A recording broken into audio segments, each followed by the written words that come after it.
Pakistan peoples party और पीएमएलएन में एक मरतबा दोबारा फिर ठन गई है।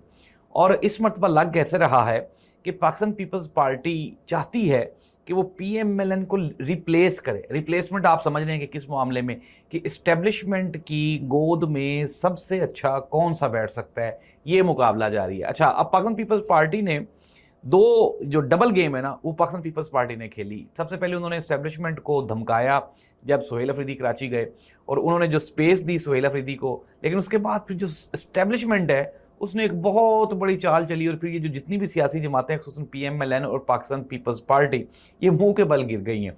और मैं आपको एक ब्रेकिंग न्यूज़ दे रहा हूँ, ये आज की सबसे बड़ी खबर ये है कि पाकिस्तान तरीके इंसाफ का जो प्रेशर है, जो कराची में सुहेल अफरीदी ने एक मूवमेंट कायम की है और फरवरी के जो एहतजाज की कॉल दे रखी है, उसके बाद एस्टेब्लिशमेंट ने सुहेल अफरीदी, इमरान खान और पीटीआई के लिए एक फार्मूला तैयार किया है।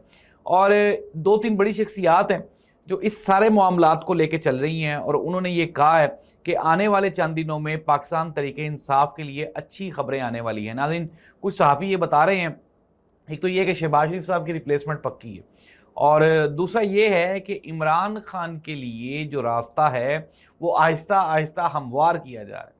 अब एक सिलसिला ये हो सकता है कि जी एकदम से अदम एतमाद आए और फिर उसके बाद जो है एक इन हाउस तब्दीली, जिस तरह इमरान खान की हुकूमत ख़त्म की गई।